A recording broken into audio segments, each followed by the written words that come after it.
Hello, je suis Aline, coach business chez The Bee Boost. Après des années de freelance en tant que retoucheuse photo, je suis devenue coach business et j'aide désormais les entrepreneurs à booster leur entreprise. Si vous êtes à la recherche de stratégies, d'astuces, de retours d'expérience, de partage et d'une bonne dose de bonne humeur, vous êtes au bon endroit. Dans ce podcast, seul ou avec mes invités, je vous partage tout pour vous inspirer au quotidien, vous aider à atteindre tous vos objectifs et faire en sorte que vous puissiez développer le business de vos rêves. Alors, installez-vous confortablement et c'est parti pour l'épisode du jour. Hello à tous et bienvenue dans l'épisode 303 du podcast Je peux pas, j'ai business. Comme à chaque fois, je suis absolument ravie de vous accueillir. J'espère que tout se passe bien pour vous. Et aujourd'hui, on va traiter d'une thématique qui, je sais, vous plaît beaucoup. J'ai déjà eu l'occasion de l'aborder, mais là, on va vraiment mettre les mains dans le cambouis et creuser. On va parler du fait d'être multipotentiel. Qu'est-ce que la multipotentialité ? Est-ce que vraiment aujourd'hui, tous les entrepreneurs sont multipotentiels ? Car, je ne sais pas de votre côté, mais en tout cas du mien, j'ai l'impression que c'est une énorme tendance en termes de thématiques sur les réseaux sociaux. Je vois plein de contenu là-dessus, plein de personnes qui se mettent à en parler, etc. Et donc, j'ai invité sur le podcast Élodie Crépel, qui est une spécialiste qui parle des atypies et tout spécifiquement des neuroatypies depuis maintenant plusieurs années, qui a, vous allez l'entendre, une bardée de diplômes aussi sur la question pour justement échanger sur ce sujet, trier le bon grain de livret, vu que j'aime toujours autant les expressions désuètes. Bref, vous allez voir, c'est un super échange, vu que j'enregistre cette introduction juste après avoir fini mon entretien avec elle. C'est top, préparez-vous, je pense que vous allez énormément apprendre. Je vous laisse découvrir notre échange et je vous retrouve ensuite pour la conclusion. Hello Élodie et bienvenue dans le podcast Je peux pas, j'ai business. Comment est-ce que tu te sens aujourd'hui ? Très bien, merci. Mis à part qu'on n'a pas de micro de qualité. C'est vrai qu'au moment où Élodie s'est connectée avec moi pour enregistrer, on n'arrivait pas à connecter son micro et à entendre le son de son micro. On s'est rendu compte qu'il y avait un petit être humain à 10 doigts et 2 bras qui avait joué avec les câbles et que du coup, en fait, t'as une partie du câble qui est restée enfoncée dans le micro et pas un truc qui se répare en quelques secondes, quoi. Donc, tu vas pouvoir mettre en avant l'IA, justement, et toutes tes compétences à utiliser l'IA pour que le son soit au top. Donc, si vous vous dites, mais non, moi, je comprends pas, le son d'Élodie, il est top actuellement, j'entends trop bien, sachez que ce n'est pas le son de l'enregistrement, mais qu'il y a un magnifique traitement qui a été fait dessus, grâce à l'IA, on espère en tout cas. En tout cas, je vois que ça n'a pas entamé ta bonne humeur, je suis trop contente. Aujourd'hui, on va parler d'un sujet qui est cher à ton cœur et qui est cher aussi au cœur de nos auditeurs et auditrices sur le podcast. Mais avant tout, on va faire les petites présentations. Pour ceux qui ne te connaîtraient pas, tu as quand même un sacré palmarès, mais quand même, si tu devais te présenter en 3 points, lesquels ce seraient ? En 3 points. Alors, je pense que déjà, je dirais que ma spécialité, ce sont les neuroatypies et plus spécialement le haut potentiel sensible, autrement appelé en français hypersensibilité et le potentiel intellectuel.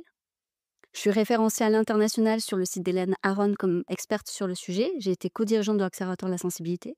J'écris des livres et donc j'ai eu la chance même d'avoir écrit des best-sellers sur ces sujets-là. J'en suis à 10 livres publiés. Bravo. Oui, ouais, merci. Et tu n'as pas 75 ans non plus, hein ? Non. Et tu as 4 enfants en plus. Ouais.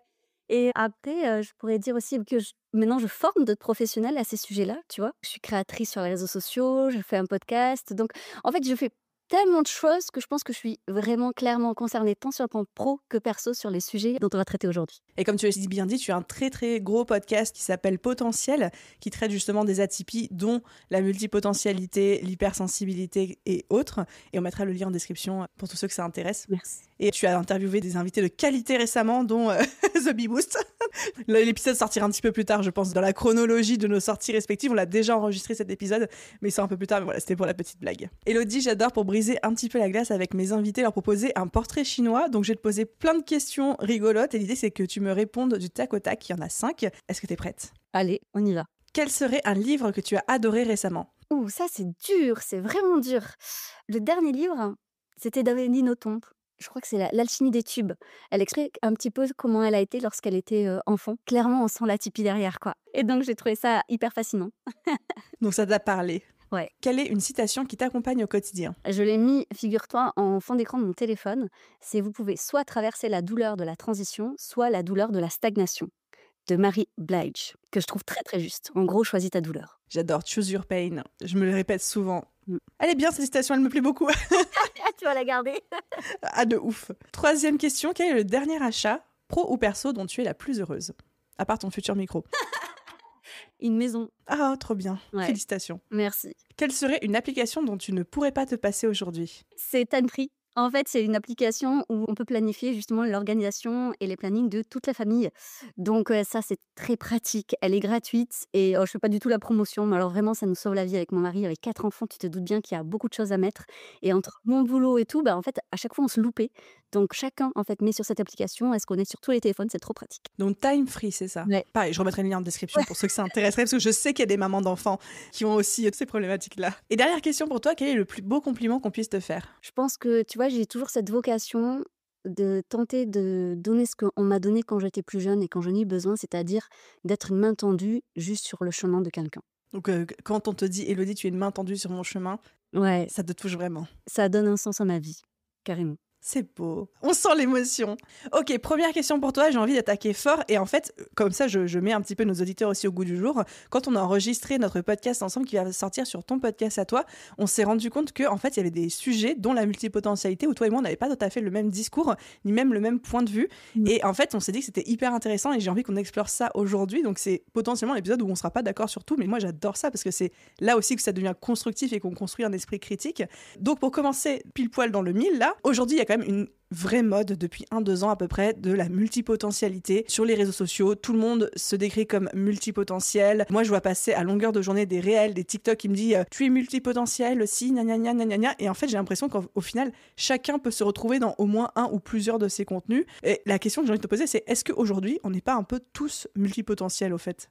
Alors déjà, je vais mettre les pieds dans le plat sur cet effet de mode. J'adore, Ouais, allons-y. non, mais j'ai trop de choses à dire sur ça parce que ça soit J'adore. la multipotentialité ou les atypies, c'est toujours ça qui revient comme un argument et un contre-argument. Il faut comprendre l'effet de mode. Déjà, attention, comme tu dis, il y a l'algorithme. Donc, il y a le biais de confirmation et l'effet de fréquence illusoire. Qu'est-ce que c'est?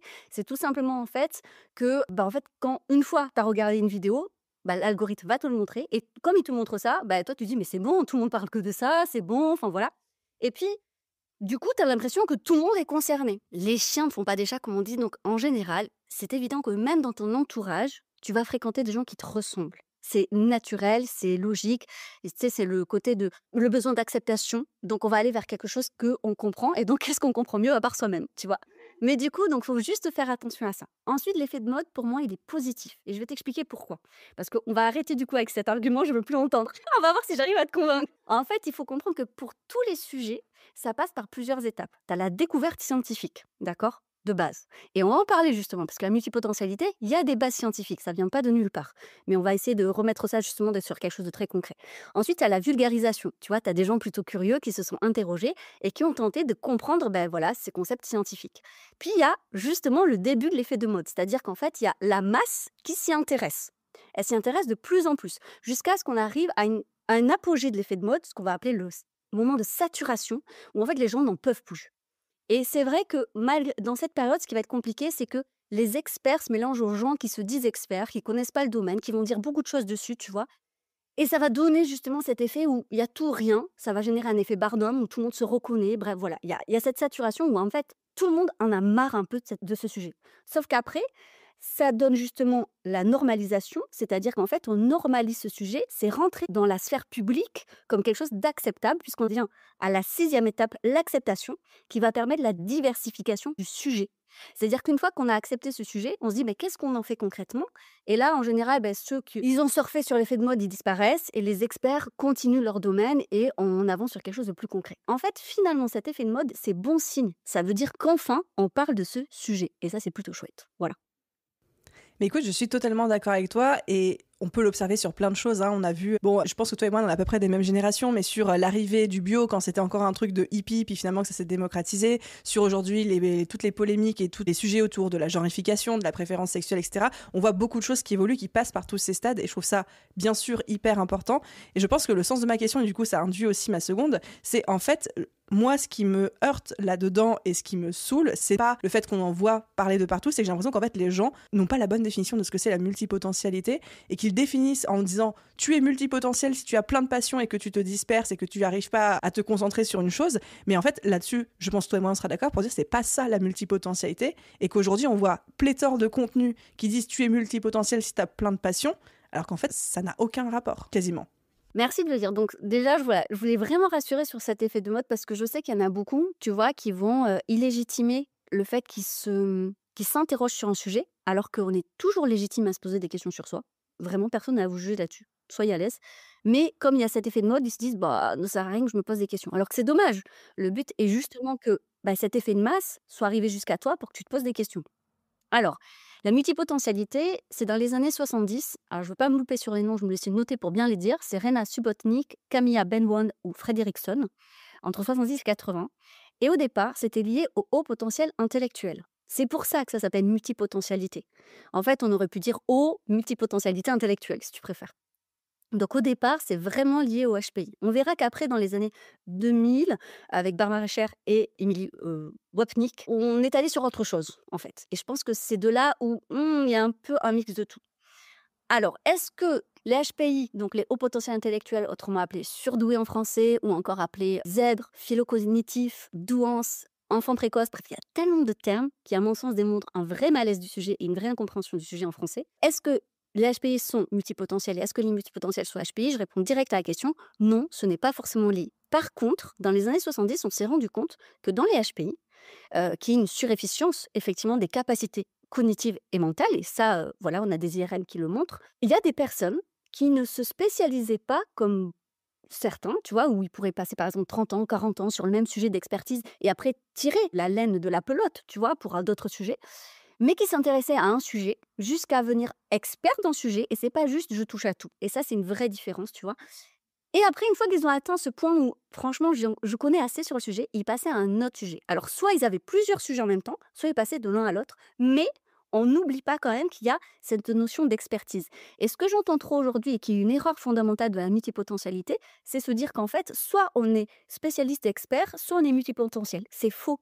La multipotentialité, c'est être expert et spécialiste de plusieurs sujets. Donc, il y a quand même derrière une forte capacité, une forte compréhension. Tu vois, c'est pas juste je touche à tout, j'ai au petit corps. Parce que comme tu l'as dit, être curieux, bah, c'est le propre de l'humain. Tu vois, les petits-enfants, ils mettent tout à la bouche, c'est pas pour rien. Quand ils explorent leur environnement, ils vont partout, il faut qu'on fasse attention en tant que parent, tu vois. Bah, c'est parce que ça, c'est propre à l'humain. Donc, c'est pas juste ça. Mais j'adore que tu le dises et je vais faire aussi la transition un peu prématurée, mais tu es en train de sortir un livre et tu as un terme dedans qui est le titre de ton livre que j'adore, c'est que tu parles de personnes qui est hyper passionnée. Et c'est pour ça que je voulais redéfinir avec toi ce qu'est la multipotentialité, parce que souvent des personnes qui sont hyper passionnées, qui se dispersent, qui ont l'impression d'avoir besoin d'avoir plein de passions pour se sentir épanouies dans la vie, se définissent aujourd'hui comme multipotentielles parce qu'on va passer trop de choses et comme tu dis un peu tout et n'importe quoi sur le sujet, mais on est d'accord que la multipotentialité, c'est pas le fait de s'intéresser à plein de choses. Non, c'est une des bases. En fait, dans mon livre, tu vois, j'explique de comment on passe de l'hyperpassion à la multipotentialité. Mais attention, être multipotentiel, c'est pas une fin en soi, c'est pas un but, c'est pas des meilleurs êtres humains, hein. C'est juste en fait une des caractéristiques, tu vois, ça colore une partie de ta personnalité, mais t'es pas multipotentiel, tout va bien dans ta vie, quoi, tu vois. Par contre, je pense qu'il y a beaucoup de personnes hyper passionnées, et tu vois, moi, j'accompagne beaucoup de femmes, pour le coup, parce qu'elles ont un manque de confiance, parce qu'elles ont une peur de l'échec ou peur du succès, qui est très prégnant chez les femmes, tu vois. Elles n'en ont pas toujours conscience, elles vont te dire que c'est une peur de l'échec, mais c'est surtout une peur du succès. Elles développent pas cette hyper passion. Elles sont dans l'auto-sabotage, ce qu'on appelle aussi le complexe de la tortue.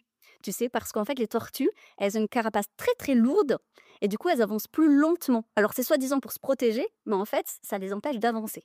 Donc, c'est pas moi qui ai sorti ce terme, hein, c'est un terme en psychologie que je trouve très intéressant. J'aime, je note. Il y a un livre sur le sujet, si jamais. Ça peut t'empêcher de te développer dans ta multipotentialité. Ça, c'est vrai. Mais est-ce que toutes les personnes hyper passionnées peuvent être multipotentielles? Non. Mais c'est pas, encore une fois, c'est pas un but en soi. C'est pas grave. Tout va bien. Le but, c'est d'être heureux et épanoui dans sa vie.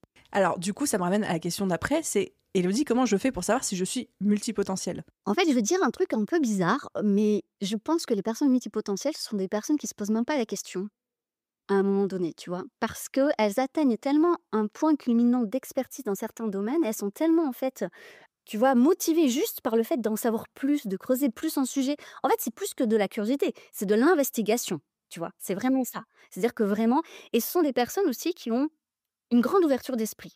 Parce que comme elles vont s'intéresser souvent à plusieurs sujets, elles ont cette capacité incroyable à l'entremêler. Je donne souvent un exemple d'une personne que j'ai accompagnée qui était infirmière et coiffeuse. Eh ben, honnêtement, elle a réussi à développer ces 2 pans en même temps parce qu'elle a créé justement, tu vois, des perruques pour les personnes qui ont des cancers parce que justement ces 2 passions se sont entremêlées et c'est ça qui est incroyable et en fait, c'est cette créativité qu'ont les multipotentiels de générer des ponts là où il y en avait pas encore, tu vois? Parce qu'ils s'intéressent à plein de choses à la fois. Donc il y a de la créativité, de l'adaptabilité, de la polyvalence, mais à un niveau d'excellence. Et le souci de l'excellence, c'est que les gens qui sont excellents sont souvent beaucoup trop exigeants pour se trouver eux-mêmes excellents. Mmh.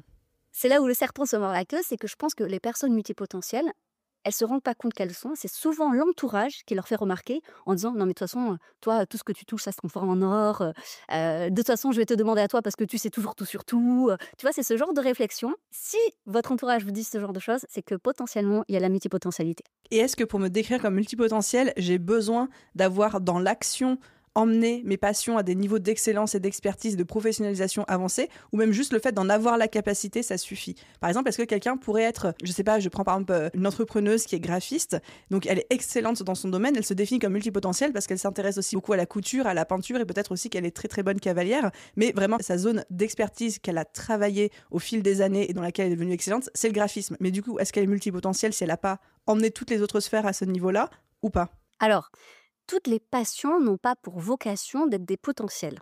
D'accord? Déjà, on peut très bien s'intéresser par exemple, moi, je m'intéresse à la cuisine, j'adore ça, j'adore cuisiner. Est-ce que pour autant, je me considère comme cuisinière, expérimentée, excellente? Oh, pas du tout, tu vois? Encore une fois, je pense que c'est plus l'entourage qui va dire: «Mais vraiment, tu cuisines super bien, mais c'est toujours bon, c'est fou comment tu fais», tu vois? C'est voilà. Donc ça, c'est compliqué parce que peut-être que justement, si tu prends ta graphiste, mais peut-être qu'elle est excellente dans les autres domaines, mais elle s'en rend pas compte parce que justement, elle n'a pas fait un business. Parfois, ça aussi, le fait de faire payer quelqu'un contre un service ou contre un produit nous montre un signe de reconnaissance d'excellence. Mais parfois, c'est pas le cas. Prenons l'exemple des mamans qui s'occupent super bien de leurs enfants et qui font, tu sais, tout le temps des activités manuelles avec leurs enfants.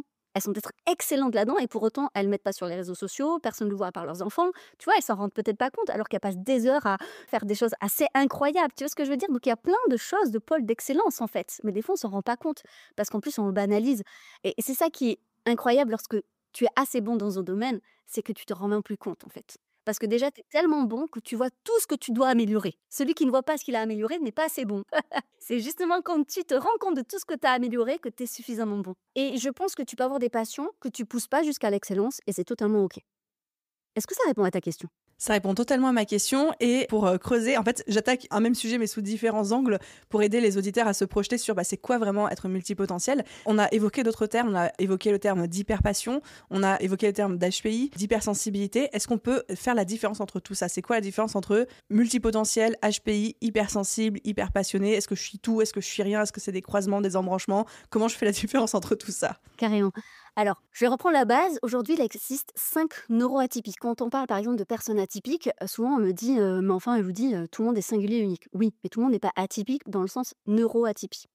Donc aujourd'hui, on distingue, j'ai bien aujourd'hui, hein, restons humbles de ça parce que avec les neurosciences, ça évolue tellement vite que bon voilà. Donc aujourd'hui, en 2024, il y a 5 neuroatypies. Le HPI, l'hypersensibilité, autrement appelé le haut potentiel sensible, parce qu'on n'oublie pas qu'en anglais, le terme exact, c'est highly sensitive person. C'est hyper important de le dire parce que ça veut dire que c'est un potentiel, alors que le terme, tu vois, en français, hyper, amène à mon sens une connotation négative. Hmm. Alors que c'est pas le cas. Mais bon, on pourra y revenir.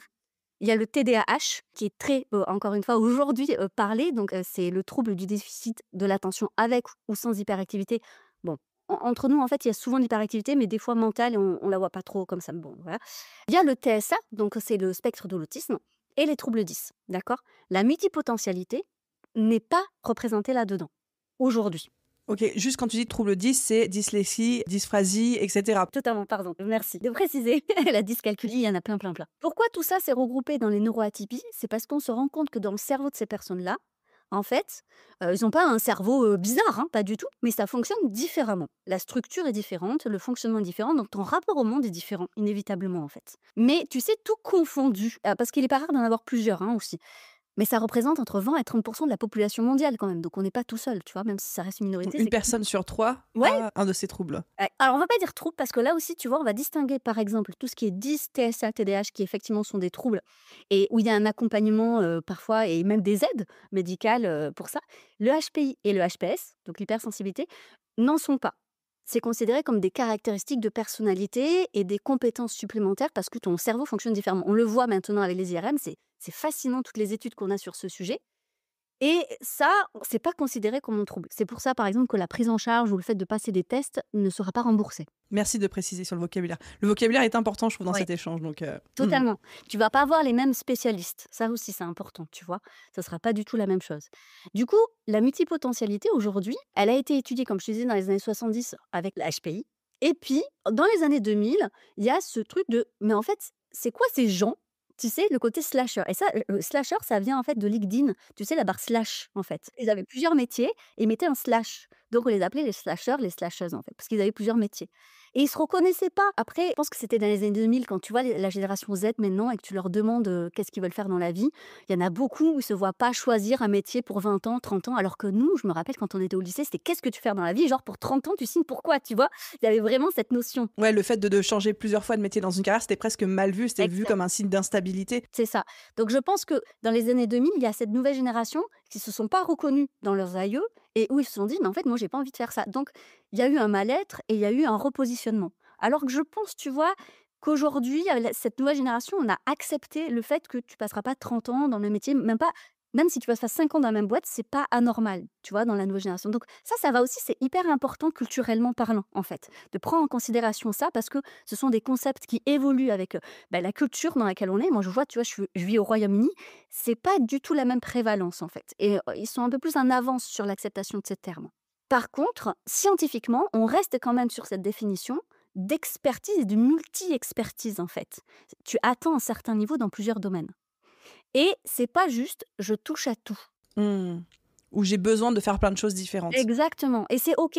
Tu n'as pas besoin de mettre le terme multipotentialité pour légitimer ton besoin de faire plusieurs choses à la fois. Ça, c'est important aussi de se le dire. D'où le terme hyper-passion. Ouais, exactement. Et même multipassion. Tu vois, moi, j'ai vraiment mis hyper passion, c'est-à-dire que tu es hyper passionné d'un domaine. Multipassionné, t'es passionné de plusieurs domaines. Et en fait, tu passes parfois, et c'est OK si tu passes pas, en fait, dans la multipotentialité, c'est-à-dire que tu as pris tes plusieurs passions et tu les as potentialisées. Hmm. Ah, j'adore le fait qu'on voit une progression entre la passion, la potentialité, et quand on est dans la potentialité de quelque chose, soit multipotentiel ou monopotentiel, inventons de nouveaux termes, ça démontre quand même qu'on a emmené le truc à un certain niveau d'expertise, qu'on a fait des choses, qu'on l'a concrétisé et qu'on a quelque part prouvé, en fait, explorer la chose à fond, quoi. Exactement. Et la reconnaissance, elle vient, comme je disais, pas forcément de nous, ça va venir de l'extérieur. Parce que quand tu es Ça, passionné c'est important dans de un le dire, domaine, ouais. ben ouais, c'est ça, c'est-à-dire quand tu es passionné dans un domaine, tu t'en rends pas forcément compte. Parce qu'en vrai, tu es tellement là-dedans que toi-même, tu peux pas te rendre compte de la connaissance que tu as. Et en général, tu as toujours la sensation de ne pas en savoir assez. C'est justement une des caractéristiques des personnes multipassionnées. C'est qu'en fait, elles ont 36 000 onglets ouverts, toujours plein d'idées, et que ça suffit pas. Donc, elles vont aller chercher à droite, à gauche, elles continuent. Enfin, tu vois, c'est ça qui est incroyable, en fait. Ce sont des gens de base passionnés, par contre, des multipotentiels. Donc on voit qu'il y a une vraie différence entre multi-passionné et Oui, multi-potentialité. totalement. Hyper intéressant. Du coup, ma question suivante, je vais continuer à enfoncer le truc. Il y a beaucoup d'entrepreneurs aujourd'hui qui se définissent comme multipotentiels. Toi, c'est quoi ton avis là-dessus? Bah, c'est pas totalement faux, figure-toi. En fait, c'est assez logique même. Parce que quand tu es multipassionné ou multipotentiel, je trouve que ça peut être compliqué dans un job lambda. Pas impossible, hein. Attention, on est des milliards sur cette planète, on peut pas faire de généralité, hein. Mais tu peux trouver, tu vois, dans les startups, dans les petites entreprises, des boulots qui sont hyper stimulants intellectuellement, parce qu'on te demande plein de tâches, parce qu'on te demande d'évoluer sur plein de choses. Donc c'est challengeant. Donc c'est OK. Mais c'est vrai que parfois, bah, justement, pour satisfaire ce besoin d'investigation, ce besoin de polyvalence, ce besoin de créativité, naturellement, tu peux aller vers l'entrepreneuriat. Alors, est-ce que l'entrepreneuriat est la solution à tous les multipotentiels? Absolument pas, parce que bah, toi-même, je pense que tu pourrais le dire. Ça demande aussi certaines qualités et de développer certaines compétences que tout le monde n'a pas envie de faire ou ne peut pas faire. Enfin bref, en tout cas, voilà. Mais oui, je pense qu'on va en retrouver beaucoup dans l'entrepreneuriat parce que, surtout, tu vois, dans les solopreneurs, ou en tout cas, de toute façon, on débute rarement à plusieurs. Souvent, on peut débuter seul. Tu vas développer plein de compétences. Et pour y arriver, bah, il faut donner beaucoup de temps, beaucoup d'énergie, et il vaut mieux que ça te passionne. Je rejoins ce que tu dis. De mon point de vue, j'observe aussi, alors on va en parler après parce que c'est mon sujet de prédilection, tout un mouvement d'entrepreneurs qui se définissent comme multipotentiels, sauf qu'à la lumière de ce qu'on est en train de dire, ce serait plutôt de la multipassion, c'est-à-dire qu'ils ont besoin d'avoir des tâches très diverses au quotidien, d'explorer plein de choses, dès qu'ils ont une nouvelle passion, un nouveau centre d'intérêt, tout de suite ils veulent en faire un business, etc. Mais ça, du coup, à la lumière des définitions qu'on a apportées depuis le début de notre échange, c'est pas vraiment de la multipotentialité. Ça pourrait l'être, on ne sait pas, mais tant qu'il n'y a pas une expertise qui se développe dans chacune de ces branches, on ne peut pas dire que c'est des personnes qui sont multipotentielles. Exactement, c'est exactement ça. D'accord. Alors du coup, j'arrive à ma porte ouverte. Il y a beaucoup de personnes aussi qui s'en servent comme excuse, tu vois, qui disent moi je peux pas, je l'ai entendu des centaines de fois chez mes élèves, etc. Pas forcément dit de manière péjorative ou méchante ou quoi, mais des personnes qui vraiment croyaient dur comme fer au fait que les stratégies que je leur enseignais ne pouvaient pas marcher pour elles parce que elles étaient multipotentielles et donc par définition elles avaient besoin de faire plein de choses différentes.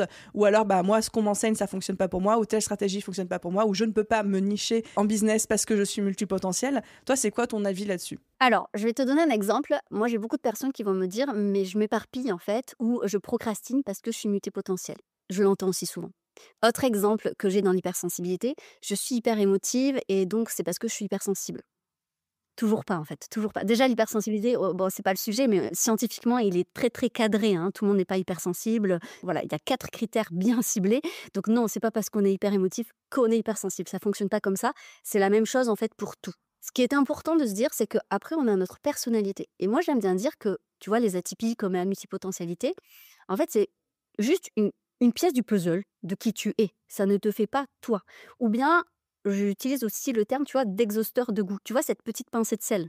Donc oui, ça peut amener une intensité supplémentaire. Imaginons que tu pas confiance en toi et du coup, il faut se dire que l'éparpillement, c'est souvent lié à un manque de confiance. Tu sais, pour l'ego, et c'est pas méchant, on le fait tous. Pour l'ego, c'est beaucoup plus confortable de se dire: «Ah, je me suis pas donné à fond, c'est pour ça que j'ai pas réussi», que plutôt je me suis donné à fond et je me suis bien écrasée, quoi, tu vois? Parce que ça veut dire que dans ce cas-là, j'ai pas les capacités, alors que dans le premier cas, c'est j'ai les capacités, c'est juste que je les ai pas mises Voilà. à bon emploi, quoi.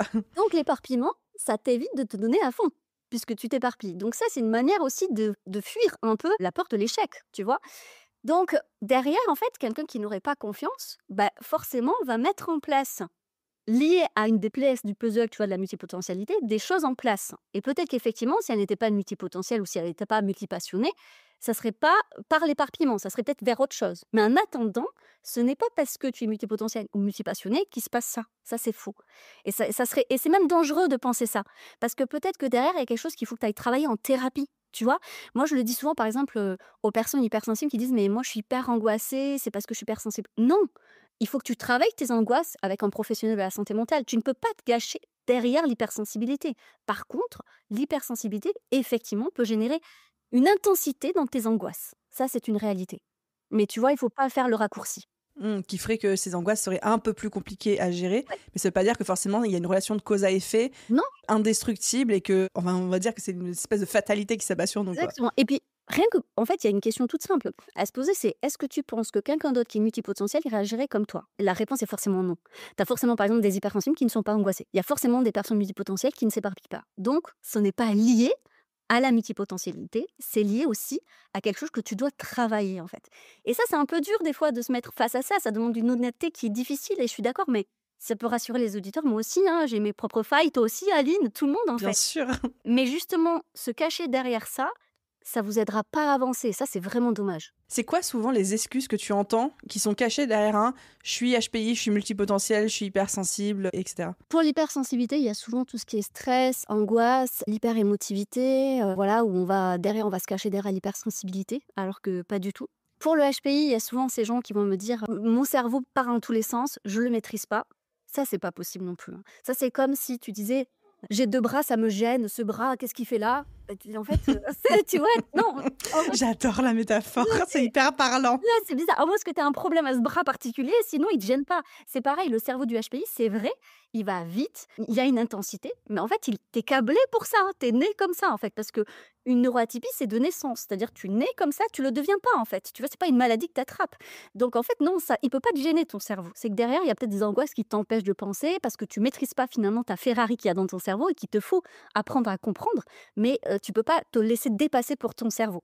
Non, il y a des HPI qui fonctionnent très, très bien à leur cerveau, donc pour toi aussi, c'est possible, en fait. Faut pas se raconter d'histoires, c'est possible. Pour la multipotentialité, ce qui revient beaucoup, c'est l'éparpillement, le fait que je peux pas garder un job plus d'1 an. C'est faux. Peut-être que tu as juste pas trouvé, en fait, le job qui te conviendrait ou que tu as pas su le faire évoluer. Peut-être qu'effectivement, l'environnement permet pas. Et puis, des fois, c'est une question d'histoire de vie aussi, tu vois? Est-ce qu'on a le bon environnement? Est-ce que c'était le bon moment? Des fois, c'est pas une question, il faut pas s'auto-flageller, je suis pas du tout en train de dire ça, hein.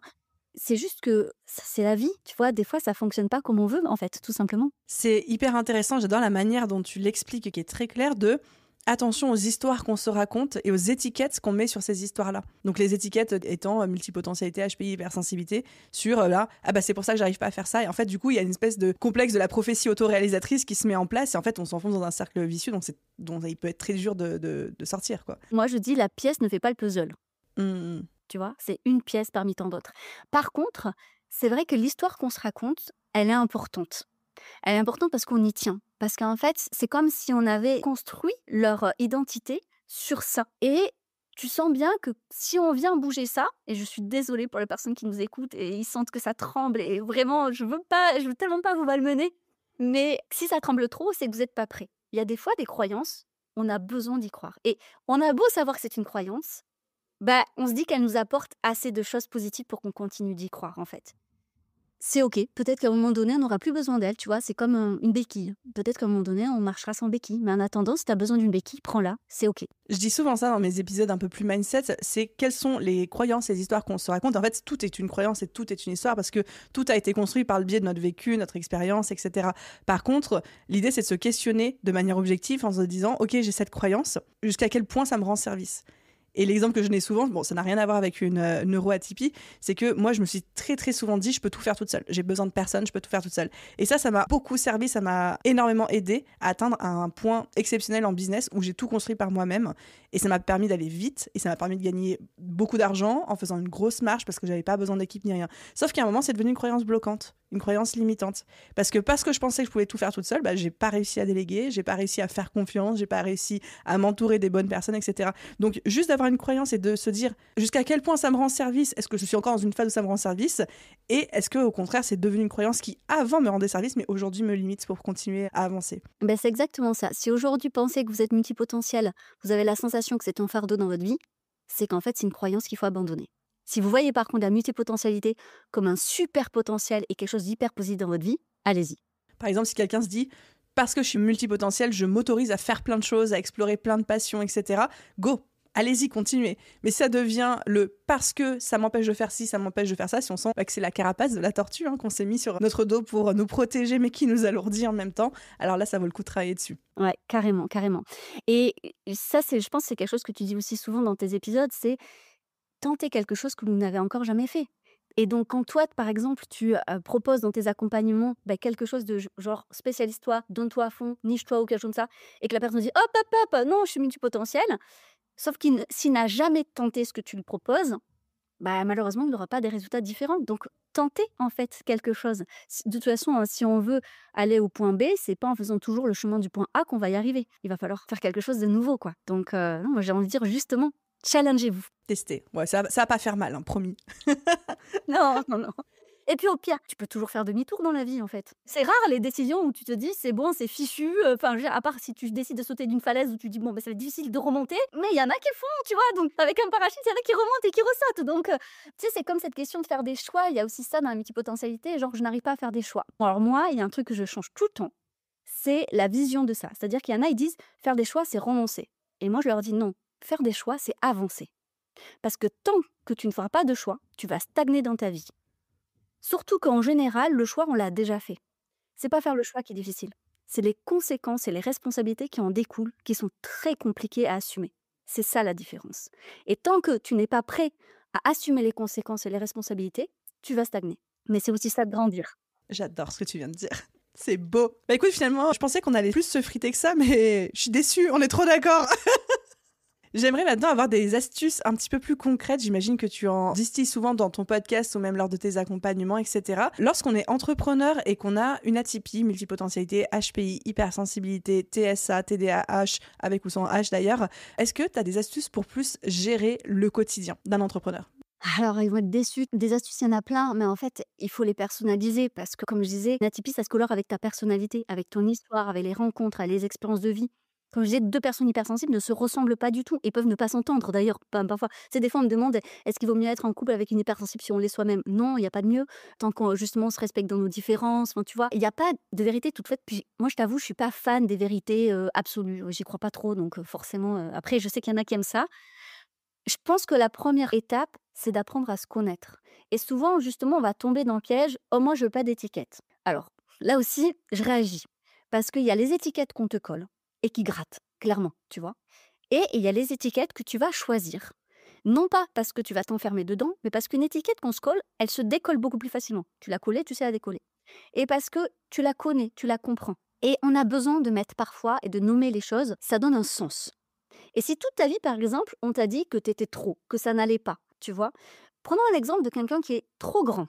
Prenons les femmes. Je sais pas si tu grande ou petite, mais moi je suis plus petite, donc j'ai jamais, Je souffert suis de ma taille. petite Ouais, aussi. voilà, donc Enfin, tu vois, on n'a jamais souffert toi et moi de notre taille. Mais tu sais, je sais pas si tu as des amies qui sont grandes, on leur disait souvent: «Oh, tu grande pour une fille, mais pas de talons», tu vois? Ben en fait, elles commencent à avoir un complexe en vrai, tu vois? Et puis je trouve que, par exemple, les personnes grandes, elles ont tendance à se courber, tu vois? Peut-être parce que pour nous parler, il faut qu'elles se courbent et en fait, si personne ne leur avait dit ça ou au contraire, si on les avait mis quelque chose de positif, bah, ça serait pas un sujet pour elles plus tard. C'est la même chose pour tout, mais absolument pour tout. Donc effectivement, quand tu es jeune, puisque les neuroatypes, c'est naissant, si on a passé toute ta vie à te dire: «Bah, tu trop ci, tu trop ça, tu devrais pas être ci, tu devrais pas être ça», ça devient de la souffrance. Et mettre un mot, au lieu de qu'on te dise par exemple que tu es trop susceptible, trop sensible, trop émotif, si à un moment donné on t'explique réellement qui tu es et comment tu fonctionnes, c'est un véritable soulagement. Ça veut pas dire que tu dois t'enfermer là-dedans, mais ça veut dire que ça redonne du sens, en fait, à toute ton histoire et qu'on en a besoin pour grandir aussi, tu vois? Et tout simplement aussi pour comprendre ses vrais besoins. Moi, je rencontre trop de personnes où quand je leur demande: «De quoi tu aurais besoin?» ils savent pas répondre. Et ça veut dire qu'on se connaît pas. Parce que clairement, demain, si je veux faire pousser une tomate, je sais que c'est une tomate, je sais de quoi elle a besoin pour pousser, ça sera beaucoup plus facile de la faire pousser. Ce sera pas toujours facile, hein, parce que moi je vis en Écosse, il fait pas beaucoup de soleil. Mais tu vois l'idée? Ben, c'est la même chose en fait. Essayer de bien vous connaître va vous apporter aussi les ressources essentielles pour comprendre de quoi réellement vous avez besoin. Et ça, c'est important parce que on a trop souvent tendance, par peur du rejet, par besoin d'être accepté, c'est totalement humain, à vouloir être ce qu'on attend de nous. Et du coup, ben, à un moment donné, tu te retrouves à 30 ans, 40 ans, 50 ans, à dire putain, merde quoi. Je suis désolée, je suis un peu vulgaire, mais te dire, mais j'ai fait tous ces choix de vie, pourquoi en fait? Ma vie, elle a pas de sens. Je comprends pas. Et c'est le fameux crise 2 en fait. Il y a pas d'âge pour ça. Moi, je le vois chez les atypiques, tu vois? C'est la théorie de Dabrowski de la désintégration positive. S'il y en a qui s'intéressent à ça, lisez le livre. Il est imbuvable, mais il est intéressant. Il est très technique, mais c'est vraiment de se rendre compte qu'on fait des crises existentielles de manière, en fait, répétée et qui sont naturelles parce que ça te permet, en fait, de refaire ce choix. Tu sais, moi, j'aime bien utiliser cette métaphore de Matrix entre la pilule bleue et rouge. C'est un peu la même génération, on se comprend, mais pour les plus jeunes, regardez cette trilogie, elle est très bien. Du coup, de faire le choix, tu vois, entre ces 2 pilules et dans ta vie, tu as régulièrement ce choix à faire. Et c'est OK de se dire: «Je reste un peu dans la matrice, je reste dans mon confort». Parce qu'aujourd'hui, bah, c'est un peu ce qu'on se disait, l'histoire que je me raconte me convient pour le moment et j'en ai besoin. Bah, c'est un peu la même chose quand on travaille un peu sur soi, sur la compréhension de ses atypies. Il y en a qui vont dire: «Non, non, mais moi je veux pas y aller», tu vois? Et c'est OK. Et d'autres où ils se sentent prêts, ils se disent: «Non, mais moi j'ai besoin d'aller, j'ai besoin de mieux me comprendre, de donner du sens à ça». Parce qu'après, bah, en fait, ça coule de source. Tu sais mieux répondre à tes besoins et tu t'épanouis plus dans ta vie personnelle comme professionnelle. Élodie, je te kiffe. J'adore ta vision du monde et la manière dont t'expliques les choses. J'étais en train de t'écouter, je me dis, mais en fait, j'ai même envie de réécouter cet épisode de podcast une fois qu'il sera monté, chose qui n'arrive, je précise, jamais, parce que je ne me réécoute jamais, mais juste parce que ce que tu dis, je trouve que ça fait sens, et vraiment ce côté de les histoires que je me raconte et être régulièrement en situation de crise, mais la crise étant juste l'opportunité de choisir si je veux continuer dans la même direction ou si je veux prendre une direction différente, ce qui racontera une autre histoire sur moi, parce qu'en fait, on se raconte toujours une histoire, il n'y a pas de moment où on se dépouille des histoires et qu'on devient notre vrai nous-mêmes. Moi, je pense qu'il y a toujours une histoire. On a besoin de croyances pour avancer. Voilà. On a besoin de ça. Mais ça me parle beaucoup. Franchement, c'est très, très cool. Je te fais juste une parenthèse sur Dabrowski, ce que je trouve intéressant. Alors, ça reste une théorie, mais c'est intéressant parce qu'il explique justement que les crises existentielles, c'est de la santé mentale. C'est-à-dire que tu es en bonne santé mentale quand tu fais ça, justement, tu vois. Et que les gens, justement, qui peut-être foutent la merde dans ce monde, n'ont pas assez de crises existentielles, en bref. Non, mais voilà, et il y a crise et attention, c'est douloureux, ces crises existentielles où tu refais le cap, qu'est-ce qui s'est passé? Tu vois, je sais que tu en parles souvent dans ton podcast de on fait le point sur l'année écoulée, sur le trimestre, des choses comme ça. Et on le fait un peu dans sa vie personnelle, je trouve, quand on est entrepreneur, parce qu'on a pris le pas, tu sais, de faire ça. Il y en a qui le font peut-être pas assez, c'est ce qui explique que dans 20 ans, bah, en fait, ça fait un choc. Parce que c'est un peu comme quand tu marches sur un chemin. Plus tu t'enfonces et que tu te dis: «Tu sais, je suis perdu, mais je continue, mais je suis continue», bah, c'est plus difficile après de revenir en arrière parce que tu te souviens pas par quelle étape t'es passé. Tandis que si à un moment donné tu te perds, tu dis: «Hop, hop, hop, attends, je suis perdu en forêt, je suis passé où par là? Attends, je reviens en arrière un peu», tu vois? C'est plus facile de faire ça en fait régulièrement. Donc attention par contre à faire la différence entre la douleur et la souffrance. La douleur est un signal, comme par exemple quand tu vas faire du sport, tu as une courbature, bah, ça veut dire que tu félicitations, tu as fait travailler un nouveau muscle, c'est super, tu vois? Et donc ça veut dire que tu dois encore le faire travailler parce qu'apparemment voilà.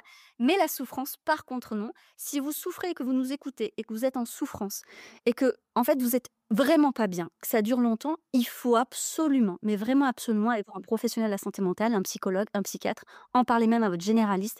Là, ce n'est pas normal. Il ne s'agit pas juste de crise existentielle, il faut vraiment faire la différence entre les 2. C'est comme dans le sport, c'est pas juste une courbature, c'est que vous êtes blessé. Et quand on est blessé, on va voir un médecin. J'adore la métaphore et la prévention. Je m'apprêtais à le faire. Donc, merci d'avoir pris les devants, d'avoir couvert cette partie-là.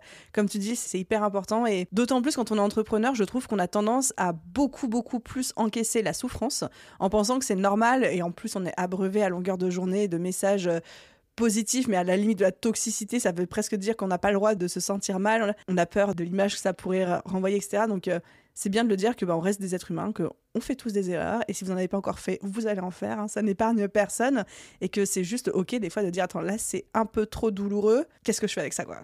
Totalement. Et moi, je le vois beaucoup chez les femmes atypiques, on les appelle les même pas mal. Ah, ça me parle, je sais que j'en fais partie, je sais pas ce que c'est, mais je sais que j'en fais partie. En fait, moi, je répète souvent à ces femmes, c'est pas parce que tu peux le faire que tu dois le faire. C'est vrai que quand on a la capacité, par exemple, d'être très bienveillant auprès de, par exemple, de notre famille, de nos amis, qu'on est la personne vers qui on se confie, tu vois, parce que empathique, vers celle où les gens vont quand ils ont besoin d'un conseil, tout ça, c'est lourd émotionnellement, tu vois, de porter tout ça. Mais c'est pas parce que vous êtes en capacité d'écouter tout ça tout le temps, d'absorber, voilà, la charge mentale, la charge émotionnelle, la charge sociale, on n'en parle pas assez, que vous devez le faire en fait.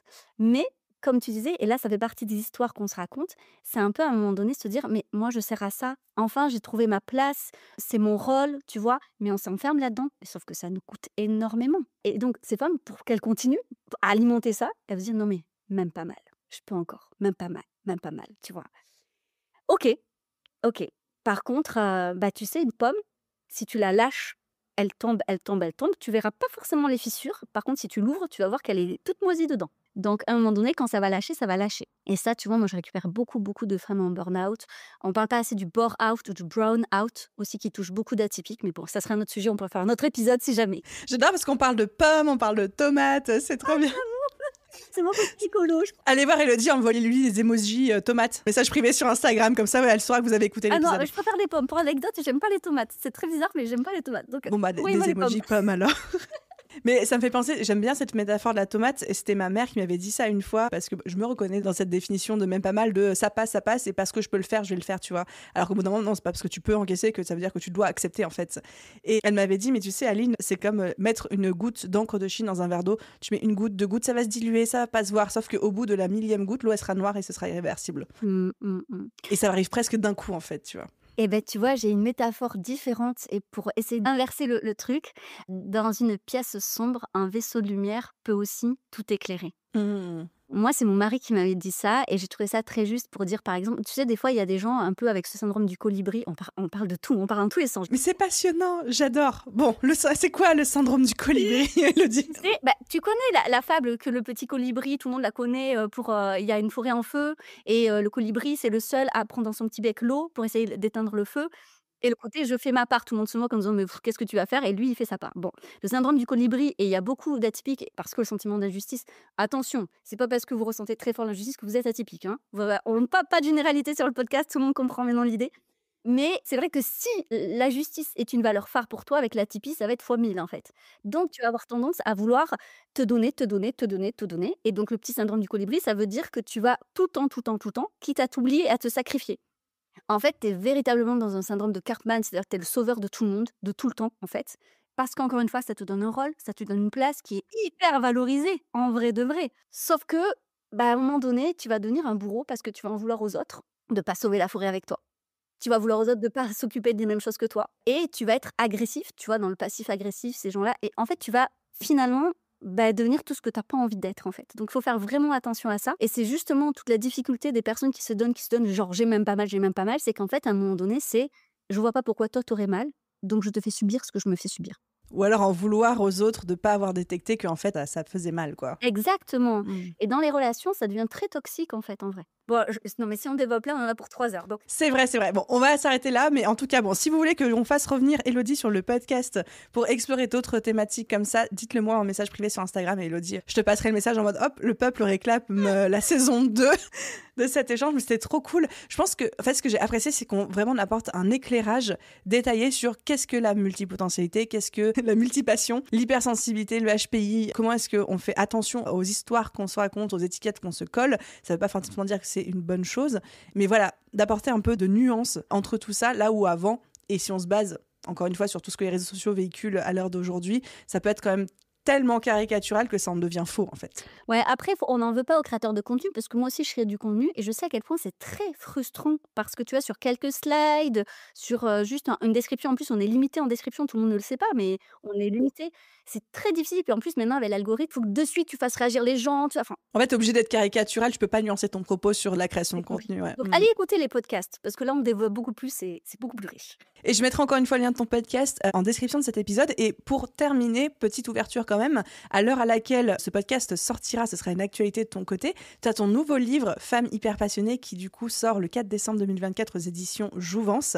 Et ce qui m'a marqué dans le résumé, le sommaire, c'est que ça s'adresse aux personnes qui se débrouillent en tout mais n'excellent en rien, qui se trouvent dispersées et incapables de choisir une voie précise. Est-ce que tu peux nous dire quelques mots sur ce livre ? Alors, en fait, c'est un 3e tome. Alors, on peut lire en premier, c'est pas le problème. C'est que j'avais écrit Femme atypique, c'était pour la sphère professionnelle, en fait, comment on se déploie sur la sphère pro. Femme au multipotentiel, où je parlais justement du HPI, du HPS, du HPE. Ça aussi, l'intelligence émotionnelle n'est pas le HPS. Faut pas tout mélanger. Donc, je parlais de ça sur la sphère personnelle, donc au niveau des relations, des choses comme ça, de la vie de famille aussi.